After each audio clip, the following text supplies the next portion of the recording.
energy here. I love it. I hope you're all having fun and will continue to do so.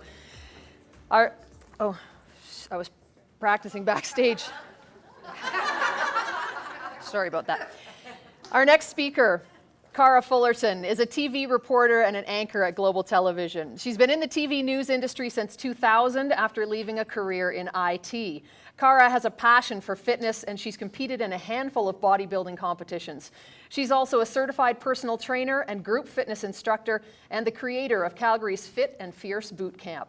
You know her from TV, you love her. Please welcome our keynote speaker, Cara Fullerton.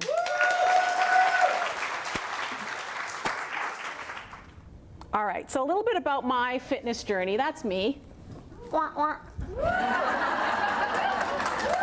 My dad, that's genetic. I played sports throughout grade school. I lived in a small town, so you either played sports or got in trouble. I played sports. Shortly after I got out of high school, went to college, I joined a gym, spa lady. Yes, I was a spa lady. But I didn't get really serious about fitness until 2007 when I decided that I wanted to start competing in figure or bodybuilding competitions. Obviously, a lot of discipline involved, strict eating, lots of working out. I did a couple of workout DVDs as well with Jerry Love. Anybody know who Jerry Love is? Yeah, her ripped DVDs. I was in a couple of those, which was awesome. After that, I got certified as a group fitness instructor. I still teach ripped classes, and then I became a personal trainer. So just a little background. Isn't that a cool logo? My sister designed that for me, and it's a way for me to remember or remind myself and everybody else to live a fit and fierce lifestyle forever. What I'm talking about today is not a 12-week, 4-week plan. It's a lifestyle. All right, my first top tip, this seems to be a bit of a theme today, is acceptance. Acceptance of where you are now. Now, a lot of the women that I've trained, their top goal is, I want to lose weight. I want to tone up. And when I have the consultations with them, they're pretty hard on themselves because they're talking about all the things that they don't like about themselves physically. And it's really difficult to hear. So one of the things I like to tell them when they say, you know, I don't like this and I want to change it and this is how much time I have, I'm like, well, you didn't get to where you are overnight. So the changes are not going to happen overnight. So number one, accept where you are now. So one thing I like to, hang on one second, technical difficulties. Okay.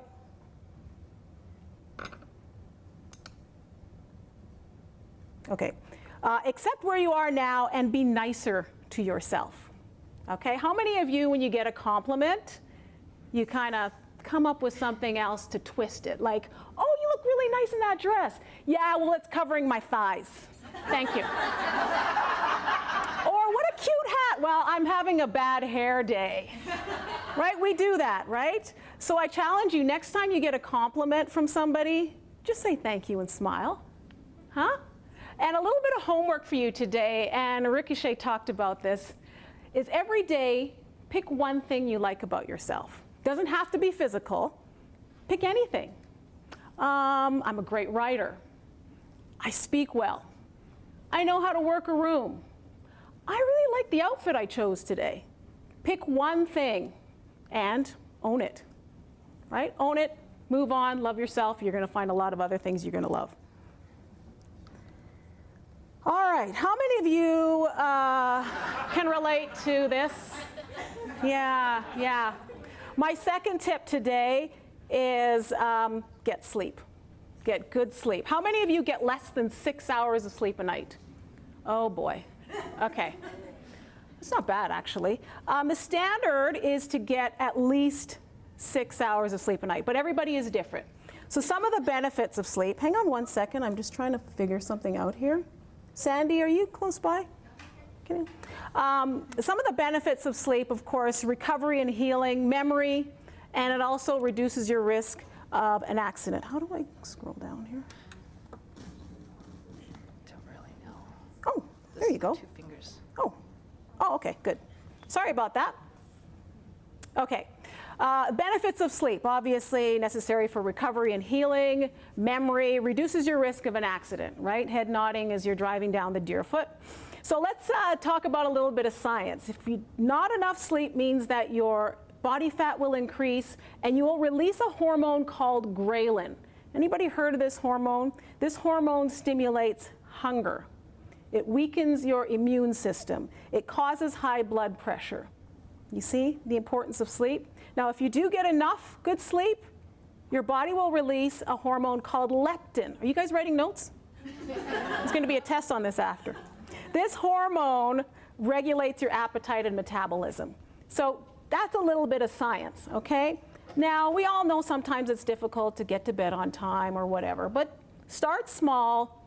If you can't seem to get to bed on time and get that 6 hours, take a nap during the day if you can. I know some mothers here probably can't do that.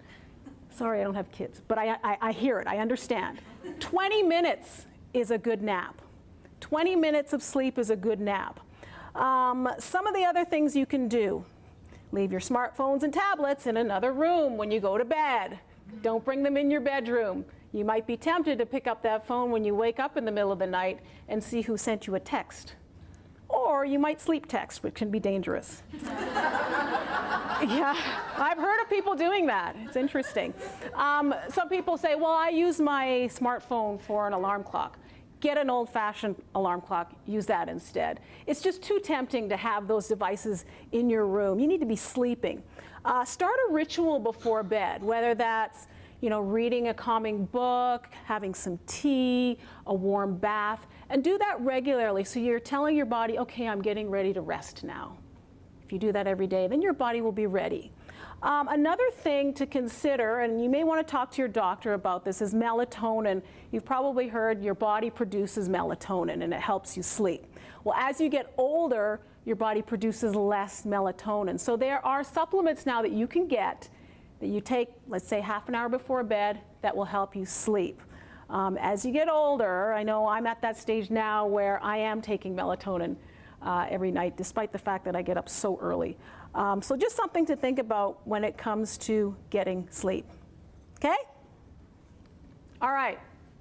My third top tip, drink water. I know I sound like a mother, but okay, some of the benefits of drinking water, I'm sure you've heard many of these. Flushes out toxins. It helps with your metabolism and digestion. It helps your organs absorb nutrients, so all those good foods you're eating, your organs are actually using all those good nutrients. It protects and moisturizes our joints. That's good for mobility.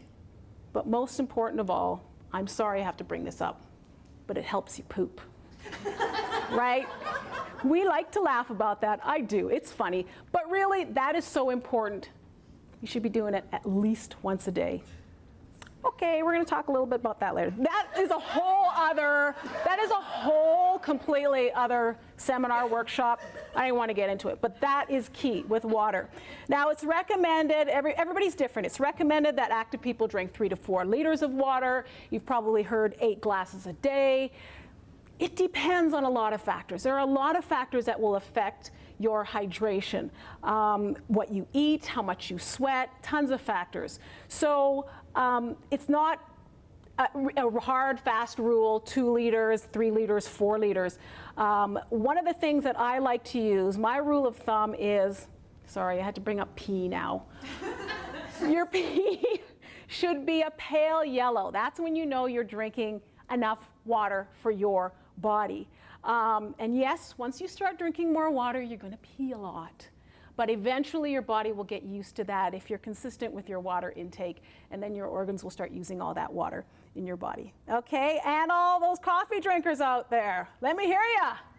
Woo, woo. You guys got to drink way more water. Okay, coffee is a diuretic, so with every cup of coffee that you drink, you should drink 2 extra glasses of water. Sorry, guys. So a little homework for you guys. If you're maybe not a real water drinker and you want to kind of start, first thing in the morning when you get up, drink a couple of glasses of water. That gets things going. The digestion is moving, the body's waking up. Okay, that's one way to sort of kick things off.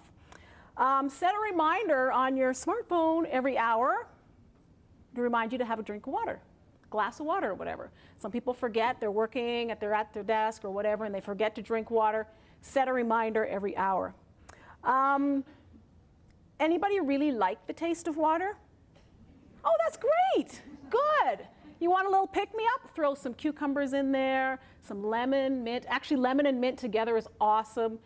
Nice refreshing drink, or some cranberries, just to add a little something, something to it, just in case you don't like the water. So number 3, drink water.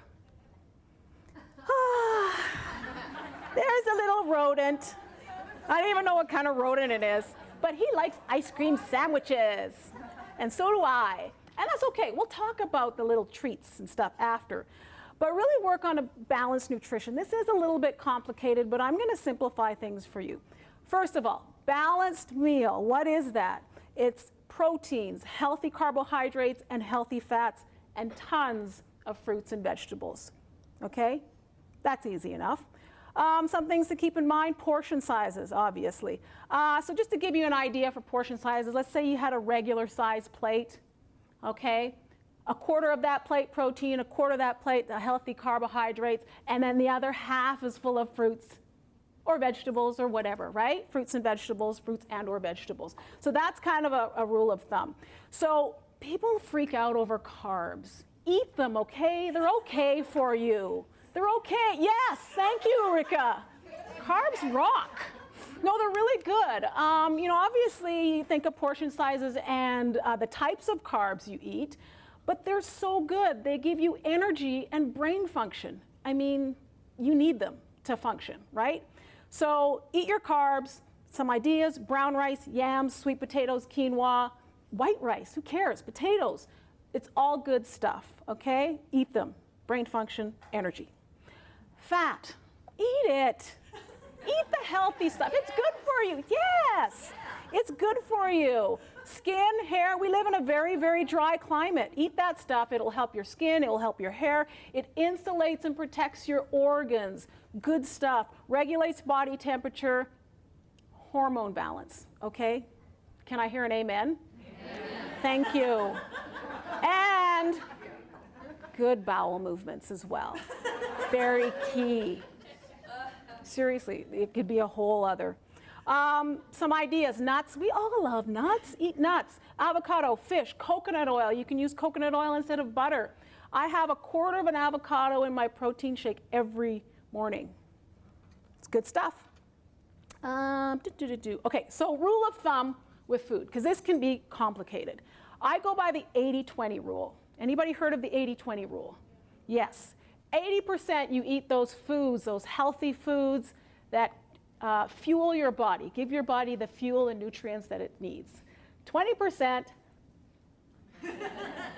is the fun stuff. You choose that food 20% of the time, and it feeds your social and your emotional body. Get me? Ice cream sandwiches, red wine, licorice, chocolate. The key, though, there, make sure it's guilt-free, please. Seriously, guilt-free. Enjoy it. Embrace it. A couple of good resources.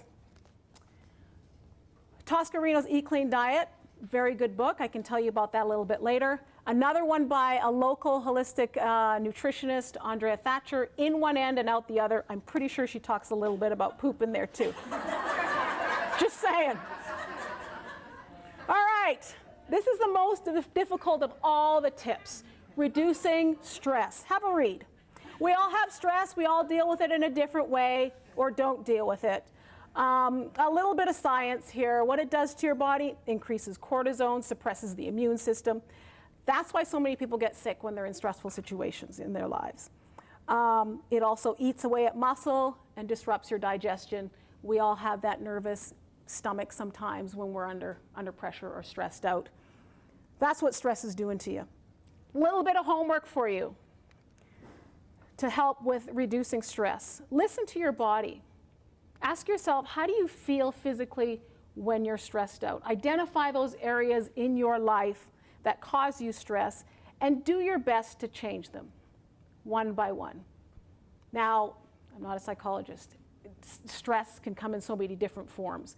But pick something really, really small to start off with. And it could be as simple as taking a lunch break. Go away from your desk every day. Use your vacation days. If you don't use your vacation days, can you give them to me, please? Seriously, there are people that have weeks and weeks of vacation. Taking one day a week where you do nothing. But here's a really big one that women especially I find have trouble doing is saying no. Can you relate? Yeah. Saying no? Think about that. And of course, I highly recommend exercise. Of course. Okay, I'm almost done here. Okay, so those are 5 tips that you can start thinking about. I mean, obviously it's a balancing act. You're always working on these things. But when you're aware and you're working on them, and let's say you want to add a little more exercise to your life, just start moving more. Keep it simple. Go for a walk, dance in your living room, take a group fitness class, get a DVD, a workout DVD, Jerry Love. Or, just find something you like doing. Because if you like doing it, then you're going to keep doing it, right? Yes. Exactly. You don't have to go to a gym. Yeah, I go to the gym, but that's where I like to go. Find something that you like. Keep it simple. Invite friends, your spouse, your kids, coworkers. Set up a challenge. Set up some ways where you can encourage yourself, motivate each other. And the key to feeling better, yeah, that's what I thought too. That's me in yoga. The key to feeling better, having more energy and losing weight, if that's what you want to do, is consistency. Whether that's 5 days a week, 1 day a week, 60 minutes a day, 10 minutes a day, you pick what works for you, right? No pressure here, no pressure. And that's my dad. Oh, he's on a treadmill. My dad just turned 80 yesterday. Yeah. 20 years ago, he had quadruple bypass surgery. Changed his eating habits and everything. It was genetic, right? He changed his eating habits. He exercises regularly, so he's 80. That's my dad. And he also lives in Jamaica, so that probably has a lot to do with the stress-free lifestyle. So all I ask is try and create a habit of healthy living. Pick one thing, start working on it. Take baby steps, keep it simple, and most importantly, make it fun. Overall, it will make your life better. Happiness is positive thinking, enjoying the little things, appreciating what you have, and realizing it's a choice you can make today. Thank you.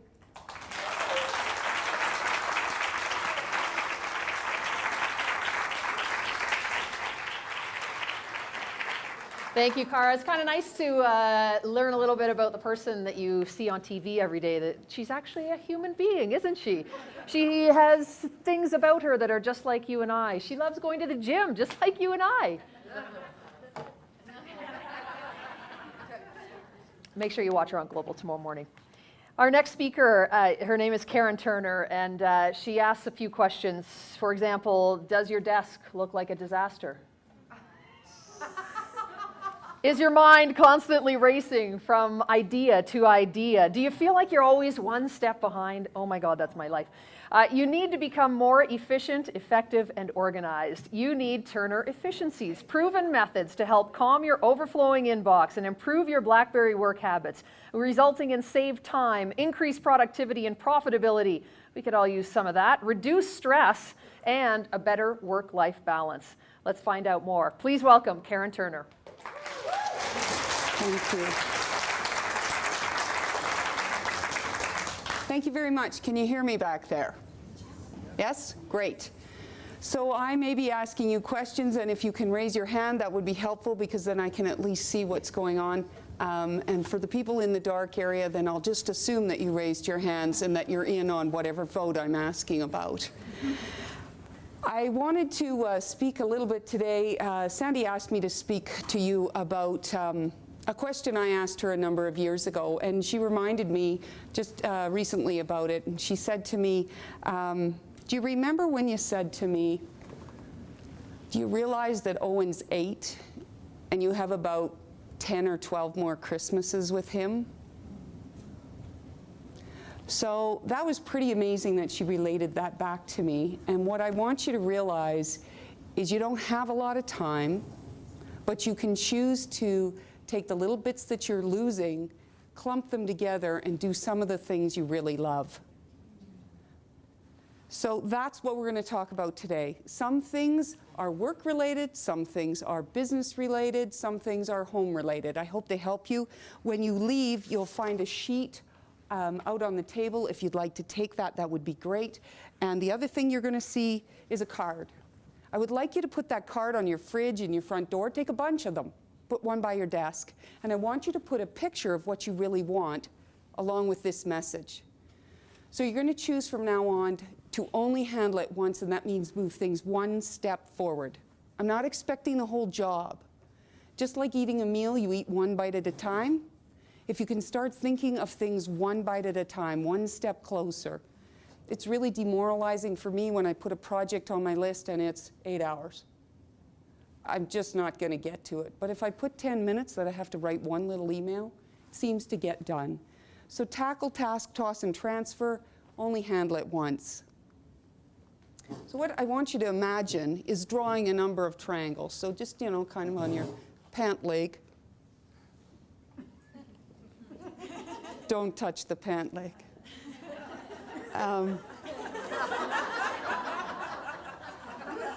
So in the air,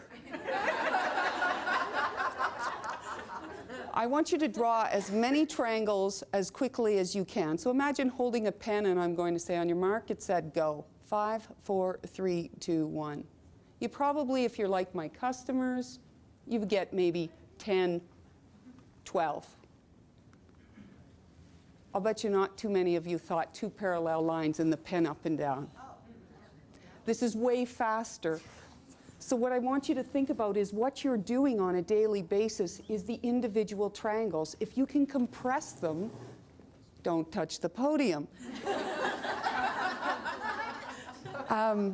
If you can compress them, you're going to have a lot of time. And right now, people are losing 1 hour a day to their email and at least half an hour a day to their BlackBerry, their iPhone, their Android. So if you can start compressing that, that's 9 weeks a year. You can do a lot of things with 9 weeks a year or an hour and a half a day. So here's a home suggestion. If you're working from home, make it an office. Get focused on what you're doing, get in there, do your work, and then get out. You may also want to think about this in terms of vehicles and activities. Have a bag for swimming and a bag for hockey and a bag for tennis. So you have to have 3 pairs of socks. But you're much more able then to get to the activity and do it. So start lumping things together. If you have kids, I want you to start thinking about doing things with them, but not so you have to do them integrated. You can sit beside them. I have a 15 and a 17-year-old, and both of them have their desks where they study in the same area where I work. And we're all in there together. We're not interacting, but at least we're together. And from a computer control standpoint, that's really a great thing for me, but we're also getting some together time. The other thing I want you to think about is who has bills or paperwork on their kitchen counter. You think about it every time you pass it. It robs you of your thinking. Park it in that office. Grab your paperwork and stick it over there, and don't think about it until you're ready to go and deal with it. Start putting things together. You'll find you're more efficient and much quicker at how you gain control. Anybody use a laptop? All of us do. So as I understand it, Sandy will correct me if I'm wrong, this thing weighs about 10 pounds. And every time you go a little bit further, apparently it weighs another 10 pounds. So you have an option with a computer. You can put it, don't touch that, you can put it up here and then have an external keyboard, and when you look straight ahead, your eyes are on the top third, unless you wear progressives. Or you can choose to use the keyboard and get a secondary monitor. But if you want to save 2 weeks a year, which is 20 minutes a day, get 2 monitors. It's really an inexpensive fix, and what you can do is you can have your communication on one and whatever you're working on the other. Spreadsheet, Word, PowerPoint. And if it's a really giant spreadsheet, you can spread it across both screens. So some of these are work ideas, but you can also use them for your, let's go back. I wanted to say something else here, pardon me. If you set up your computer and you keep it in the one spot, it doesn't take a lot of time to do your work. You can zip in, do an hour, and get out. But if you're forever opening the lid and plugging it in and finding a place to work, and as I know, someone is working off their dining room table, and every time they eat, they have to move, and they're one of the breadwinners in that home. Seems a little odd to me. Pick your spot, keep your spot, and that's your spot. Pick your spot, keep your spot, and that's your spot. Really. I want to talk about this particular item. It's called email. It's been in my business world for the last 12 years. I started my business 12 years ago. It was just me. We've certainly grown. Some of our customers now are Fairmont Hotels, City of Calgary, Tim Hortons, as well as independent owner-operators. But this is the big thing, whether you're in a corporate office, whether you're on a hockey team and you're getting information about the next practice, whether you're the mom who's trying to manage 6 calendars. This seems to be the heaviest, most difficult thing to handle. So the top 3 suggestions I'm going to suggest to you are start using the subject line like texting. You'll get across much quicker to the younger people that you're communicating with, and certainly within an organization, it's very acceptable. Secondly, one subject, one email. You know how you get one of those emails and you look at it and you go, oh, it's got 5 different things going on. Well, the first one I can tackle, yeah, I can answer that, but the second one I got to wait for an answer. Oh, the third one I could delete it. The fourth one belongs to, yeah, I'll just leave it in my inbox. That's what your recipient is doing if you send them those long, big, heavy, dense emails. If you want an answer, make it easy for the other guy. The other thing you can do is you can start highlighting in yellow or whatever highlighter color you like on your machine what you want the other guy to do. Could you please let me know when you'd like what time to be coached? Could you please let me know what jersey size? Lead them along, get your answer back quickly. And the other thing I want to talk about is blind carbon copy and Freedom of Information and Privacy Act. Let's imagine we're all hockey moms. Our kids are all on the hockey team together, and the coach sends out an email to all of us. This is where in the back, I'm going to expect you've raised your hands because I can't see you. Have they, if they put our name in the to field, violated Freedom of Information or Privacy Act? Has the coach, yes? I cannot see your hands. Yes? Yes? Or not? Who says no? You're right, everybody who said yes. And this only became very clear to me a number of years ago when I was speaking, and one of the participants came up after and she said, you know, it's also from a safety standpoint. She had a stalker a number of years ago, and she said, I think that's how he found me again. You know, within Calgary, we have less than 6 degrees of separation. Turn on your BCC field, so every time you write an email, it pops up and you go, is this a 2, is this a CCC, or is this a BCC? Pretty easy Smartphone, somebody was talking about the smartphone. I agree that you should be using your smartphone, but how about putting a picture of something you really love, something you really want to do? This is probably not very motivating. So when you go past the fridge and you see this and you see, oh yeah, I'd really like to be water skiing this summer. Yeah, if I just move a little faster, get up, do another load of laundry, maybe I'll be moving it a little faster. Same thing. Do I really want to be going to the mountains, or what does this mean to me? Get a picture on there that you really love.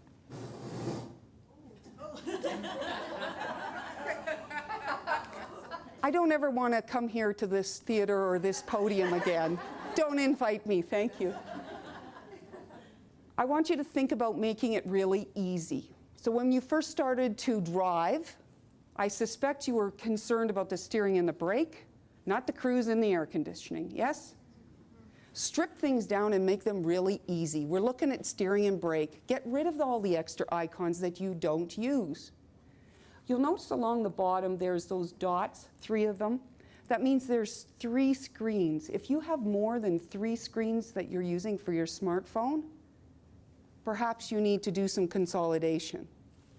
The other thing I want you to think about is keeping the ones that you use a lot down at the bottom, because we tend to use our thumbs to run those machines, and the more frequently used on the front screen. But really, you want to be able to see your picture. Really, I didn't do anything that time. Okay. So here's some other suggestions. Sandy's looking into it. She's going to resolve it. Thanks, Sandy. Okay. Voice notes. My son and daughter know when they're in the hot water because of how I say it. And they can hear it. But if I type it, if my son's in a bad mood, he'll read it in a bad way and he'll think that I'm after him. Or vice versa. I'm after him and he'll read it in a good mood and he won't realize he's in hot water. Start sending voice notes. Remember the old dictaphone? Speak into your phone and send it. The person at the other end can listen to it. They can listen and you can speak far faster than you can read and write. You're going to save a lot of efficiency just by talking. Secondly, this here is about using the talking part of your iPhone or your Android. That will take your voice and transmit it to written. And I suggest if you're in a business environment or you're not really sure on who you emailed, if you text in the middle of the night, you may want to put yourself on blind carbon copy. So you're continually getting a copy in your inbox if you need to be able to trace things. The third piece on here is word substitution. If you do not know how to do this, if you do not know how to write 50 words with the push of 3 keystrokes, then I suggest you give me a call. I would love to show you that. I am not going to charge you for that. What it is allowing you to put an entire email. Thanks very much. I'm speaking at a client's right now. Looking forward to talking to you later. With 3 keystrokes. You can communicate very quickly with others and let them know that you've heard their message, which is mostly what we want to know. Did you get my message? Are you going to get back to me? And get rid of geotagging. Who knows what geotagging is about? Few of you? Okay, geotagging puts the location of the picture on the picture. Who puts things on Facebook? LinkedIn? Maybe send something? Every time you put a picture up, if it has the geotag on it, anybody can triangulate to where that picture was taken. So I suggest when you leave here, you get out your smartphone and you turn off geotagging if you take it for private pictures, not for work. So I want to also talk to you about meetings. You probably go to meetings for business, but you also go for community events. You may be on the election team that just happened, some of those events. So if you're not in charge of the meeting, you have a little less control, but you still can affect how valuable that meeting is to you. If you are the person in control, then I suggest you do these 3 things. First of all, get a clock in the room. Not everybody looking at their own iPhone, because then they get into their email and they're not paying attention. A big clock. Everybody can see it. And does anybody ever go to those meetings where you've said everything and then one person in the room has to regurgitate it? Oh. Let me tell you, for an efficiency coach, inefficient things in this world really drive me crazy. I really try not to get upset with that one, but that really, really hurts. So start putting a clock in the room and start using the 10% rule. The 10% rule means if you've got a 60-minute meeting, you're going to immediately deduct 6 minutes, and now you're to 54. Well, to make an agenda to total 54 minutes is kind of weird, but that's going to very much direct you to really choose what goes on that agenda and what doesn't. It's also going to allow you to get to the next meeting, P. That's a big priority for you. And then for the rest of you, it's your water or your coffee, and then get to your next meeting. If you do virtual meetings, I really ask that I'd like to see your face. I don't really need to see the things in the behind. Get your face right close, and remember, it's like looking and making eye contact. Put the camera right in front of your face. And then you are making eye contact with the other person. They're not looking at the side of your head. And the 3 things that are going to affect this are your spelling. If you write your name wrong right from the get-go, well, that's kind of weird. Your hair, your shirt. In fact, one of my customers has a shirt hanging on the back of their door. They put it on before the meeting because it has a collar. They have the meeting, they take it off. They look professional. The background, make sure you're not in a place where there are people passing. That's really distracting. And the voice, how you speak, the rate, and pay attention if you're saying a lot of ums and ahs and those sorts of things. The last thing I'm going to tell you about is fast feedback. Sometimes you'll do things and you're not really sure if you scored or you didn't. And a long time ago when I started, I didn't know if I was doing the right thing. So I asked my customers, could you tell me what I did right and could you tell me what I did wrong? And one very brave man said to me one time, do you realize swearing is like a spice, not a sauce? No, I didn't realize I was using it like a sauce. Thank you. So I don't even think I've said the H-E-L-L word like our other speaker, and so I'm feeling pretty good about that. But one of the quickest ways to get through to my teenagers and my husbands, if we've done something, I'm the talker of the family, I say on a scale of 1 to 5, not 1 to 10, that's too much variation. On a scale of 1 to 5, how good was this meal? On a scale of 1 to 5, did you like that event? On a scale of 1 to 5, and give me a comment to back it up.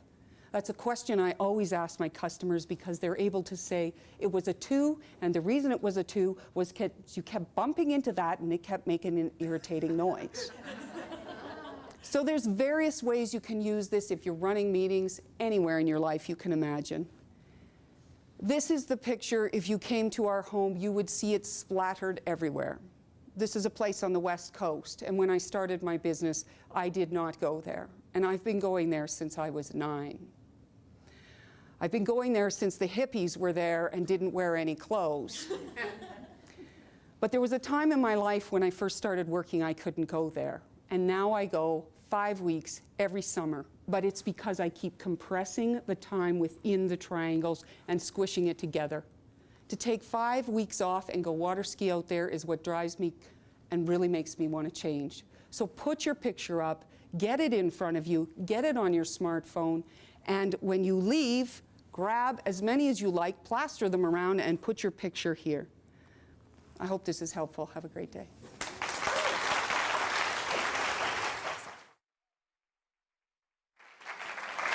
That was fantastic. Did everybody learn at least one way to save a little bit of time out of that?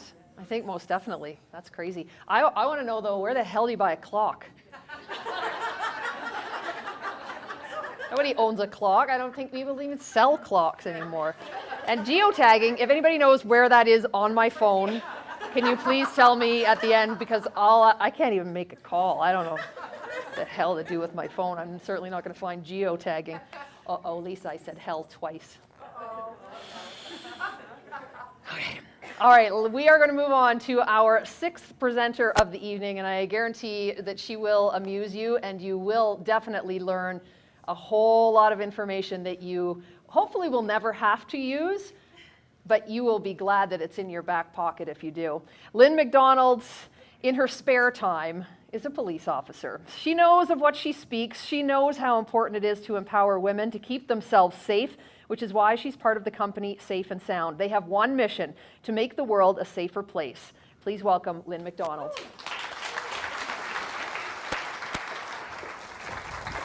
Thanks very much. I'm just going to move this because I do a whole bunch of karate kicks and stuff like that. So. As Sue mentioned, my name is Lynn McDonald, and it is my privilege to be here to speak with you this evening about personal safety. It's also my privilege to stand on the same stage as the other women that have presented tonight. I don't know about you, but I think they're fantastic. So.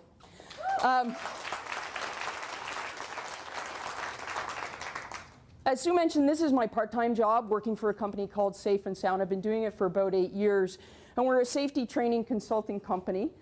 We teach people how to be safe. The company is owned by Deb DeWall, who's an ex-Calgary police officer, and all of her lead instructors were all police officers. And that becomes very important because we've had years of experience dealing with victims and the things that they've experienced when they've been attacked. But we also have years of experience in dealing with predators or people that do attack. So we get to see what their traits are, the way that they behave, the things that they will run away from, that sort of idea. So although my presentation tonight is a little bit heavy, hopefully we'll get some humor in there that'll open you up and you'll be able to walk away with at least one thing that'll make you safe. So the very first thing I'm going to do, is where's Sandy? Where's geotagging on your phone? I should have just said that right from the, you might as well just stay there. So this is someone's version of what self-defense should look like, or personal safety.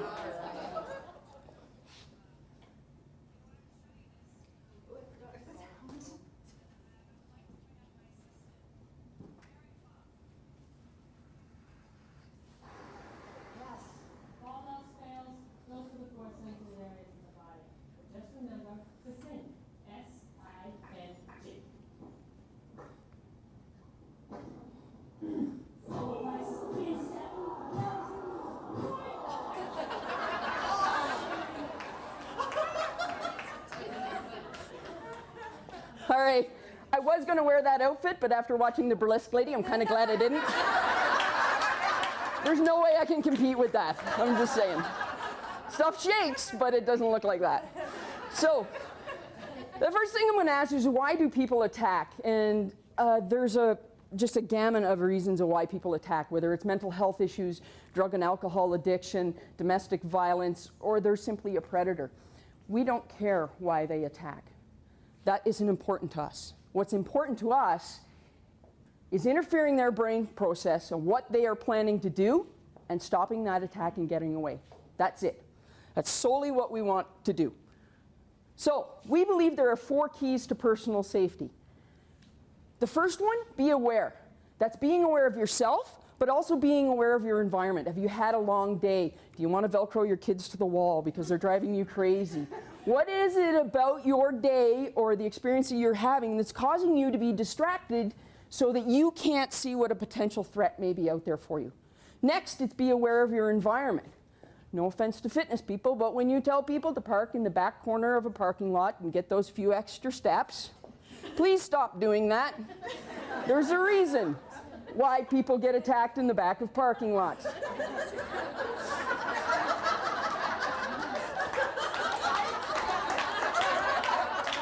Just back away from the table a little bit earlier, okay? Next, have a clear bottom line. What are you willing to allow someone to say or do to you before you take action to stop that? I have a friend of mine who's in customer service, and she says she'll let someone vent until they make it personal or they swear, and then that's it, they're done. Considering the fact that the majority of people are attacked by someone they know, this is a hard one for a lot of people. Saying no to someone that you love or that you think loves you is incredibly hard to do. But it's something that you need to really get your head around, is what point do you make that person stop? Next, have a plan. How many of you got here by accident tonight? Really? Forget it. But at work today, you went, what time do I have to leave work? How long is it going to take me to get home? Am I going to have dinner? Am I going to change? Do I have to navigate the Deerfoot? All those sorts of things were a plan for you to get here. But how many of you come up with a plan that if I was to walk out of my office building and get attacked, what would I do? We send kids to school and drill it into their heads how to get out of a cement building in case of a fire. But do we teach them what to do if they're out on the playground on recess and someone comes up and says, do you want to come over here and see my puppies? We don't, right? This is the most important thing that you can do for your personal safety, is to think about what you would do if you were attacked. Gain confidence and skills. Often people don't have the confidence to defend themselves, quite simply because no one has showed them. It's as simple sometimes as someone showing you some of the moves to get out of them. We believe there are 4 things that you should do if you're attacked. The first one is to yell. It doesn't matter what you yell. Some people think, oh, I should yell fire. There's absolutely no studies or anything to show that yelling fire is any better than yelling, get off me, you piece of crap. Okay? So you need to yell whatever it is that you will yell. And yell it loud. Because yelling does three things for you. The first thing it does is it draws attention to what's happening. We are not car alarms. People will call. We often get calls at work where people say, I can hear someone yelling like they need help. I can't see it, but it sounds like it's in the northeast corner of my complex. We will go, all right? So you need to yell. Next, yelling startles your attacker, okay? They have a very clear and set plan what they have in mind. And by you turning around and yelling at them, maybe that few seconds where they do this. And that's what we want, is them to do this. And third, it makes you stronger. Anybody who's ever watched powerlifting in the Olympics, they are not quiet. And there's a reason they're not quiet, is they're trying to draw on every bit of energy that they have to convert that into strength. It's the same idea for you. You need to yell so that you get stronger. Next, fight. And only you can make that decision to fight. And you have to make it right now. Because heaven forbid someone leaves out of here and you get attacked. You do not have the luxury of going to that person, hang on a second, I want to decide if I want to do this or not. You just don't. It's on. And when people freeze, it's because they haven't thought, am I going to fight? Their brain hasn't told their body, you're going to defend yourself. So you need to think about that ahead of time. There's a company in San Francisco that does the same type of work that we do.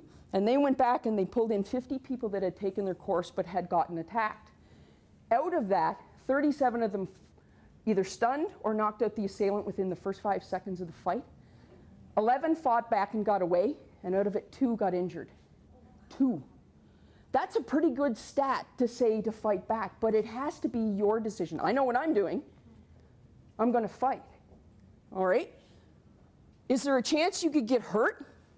Absolutely, there's a chance you get hurt. When we talk about fighting, it's a given that at times you will get hurt. But the reality is because of that adrenaline push, you're probably not going to know that you're hurt until it's all done, and then you can have the breakdown somewhere where it's safe. I have 3 brothers. I learned how to fight right out of the womb. But a lot of people haven't. So when we talk about fighting, it's a very challenging thing for a lot of people to do. But you can do it, trust me. Last point on that is the secondary location. Never, ever, ever go to a secondary location. If you're going to die, you do it right there, because I guarantee you what is going to happen to you when they take you to a secondary location will be 1,000,000 times worse than what will happen right there.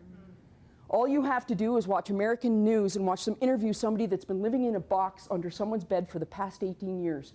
That is someone that said to them, come with me and I won't hurt you. They're lying. They are completely lying. Do not go. You need to fight, and you need to fight right there. Run. You need to run anywhere public. Down the middle of a street, to a house that has lights on. If you don't have to go in, but you need to make it as public as you possibly can. When we teach this to little kids, we go, where do you run? They go, I run and hide. No. Two things happen when you run and hide. One, the people that are trying to help you can't find you. And secondly, if the bad person finds you, they now have you in a secluded place.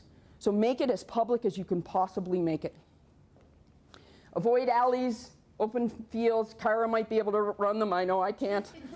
Although I look like a runner, I know. The last one is breathe. And I know when I say breathe, there is someone in here that's going, duh, of course I'm going to breathe. No, you're not. How many of you have ever experienced being in your home or your workplace and you're walking along and someone jumps out from behind a door and goes, bah! What do? And then you catch your breath and spend the rest of the day plotting how you're going to get back at them. But it's a natural reaction when you are attacked to hold your breath. 2 things will go in an attack: breathing and screaming. And that is the 2 things that as police officers we train the most on, is because they are the most important. If you do not teach yourself how to breathe, you will not run, yell, or fight for very long. Okay? So breathing is incredibly important. Why do we doubt that we can defend ourselves? There's quite a few reasons. One is fear. If I don't ever think about getting attacked, I don't have to deal with it. Next, myths. TV and movie have made it really glamorized what fights look like. I can guarantee you in my 18 years of policing, they don't look like they do on TV. Your hair is not all together when you're done. It's not. Okay? So myths play a big role in people not believing that they can defend themselves because it looks very different than what it is. It's going to be dirty, it's going to be ugly, but you can survive it. Absolutely, you can survive it. Self-limiting beliefs. I'm a female, that's a big male. I'm older, I'm younger. All these things that we carry around as baggage, we let it bring into our abilities or our belief that we can defend ourselves. Basically, someone's self-limiting beliefs is society's opinion that you take on to be a truth about yourself, and it's not. I'm a firm believer that your opinion of me is none of my business. Okay? We haven't had the training to show us how to protect ourselves. I taught a class of 11 blind kids how to do that. One of them kicked the crap out of my coworker. A bad. So if she can do it, there's nobody in this room that can't do it. We are a huge believer of mind-body connection. For us, it's not just about the physical side of learning how to defend yourself. People can get past the physical side.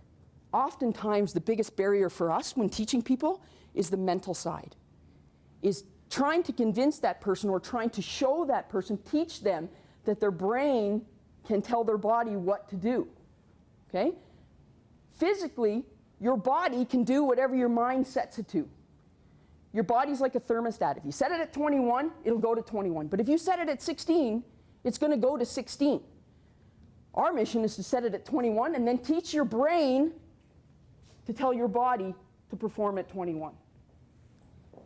Visualization and positive self-talk are two of the other ones. Basically, visualization is daydreaming with a purpose. It's not like at university where you're not trying to pay attention. It's daydreaming with a purpose. We will give you the skills, and then you go home and sit on your couch and go through it through your head and teach yourself again and again and again how to defend yourself. Positive self-talk. We suck at that a lot. Okay? So when we look, if you look at yourself in today and how many times you said something negative about yourself or thought something negative about yourself, if you're trying to defend yourself and you're continually telling yourself you can't, guess what? You're not going to. Final points. Follow your gut. It is always right. It is always right. Always follow it. Walk with confidence. Make that eye contact with people. Don't call them out, because that doesn't work. But make that eye contact with them. You see them. You acknowledge that they're there, right?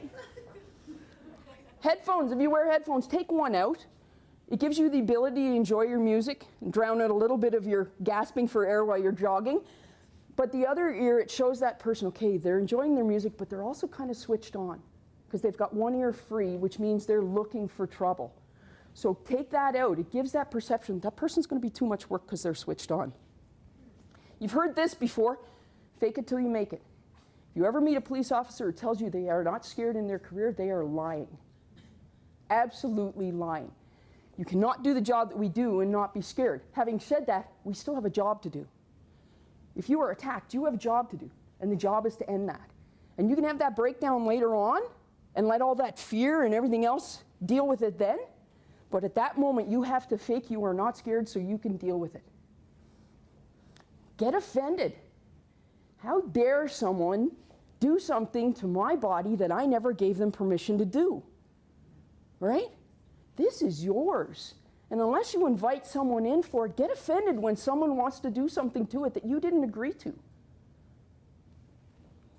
When it comes to personal safety, whether you think you can or you think you can't, you're right. Thank you so much. Enjoy the rest of your evening. Stay close. Don't you want to go and kick some ass now? I dare you. I just dare you. All right. What an amazing group of ladies. Wow. Did you learn something tonight? Did you learn at least one thing? Maybe a whole lot more. Hopefully you did. That was the whole point of it. And did you enjoy the very first Women Talk? Awesome. Again, thank you all for being part of it. They're not expecting this, but I'd really like to call all of the ladies up here, the speakers tonight, just to give them a little round of applause and show our appreciation. Ricochet, Lisa Simone, Jane Croshaw, Karen Turner, Cara Fullerton, Lynn McDonald. Come on out here. Come on, ladies, because we want to say thank you.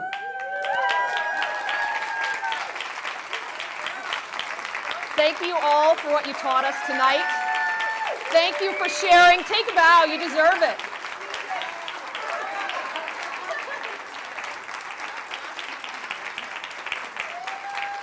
Fantastic. You guys were great. Do you feel, everybody can go, do you feel good? Everybody feel good? Yeah. Yeah, nice work.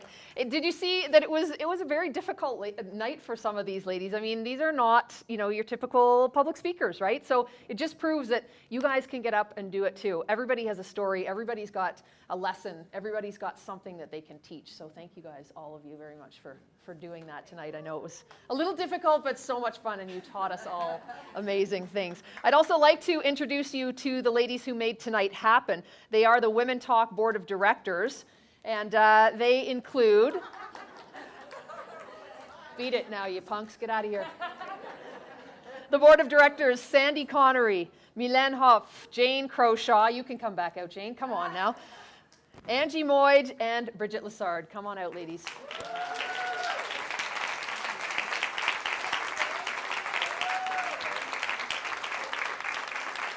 Come on, slowpokes. It may have been Bridget's brainchild, but it took all of them to put it together, and they've worked long and hard to make this happen for you guys, so I hope you enjoyed. Congratulations, everyone.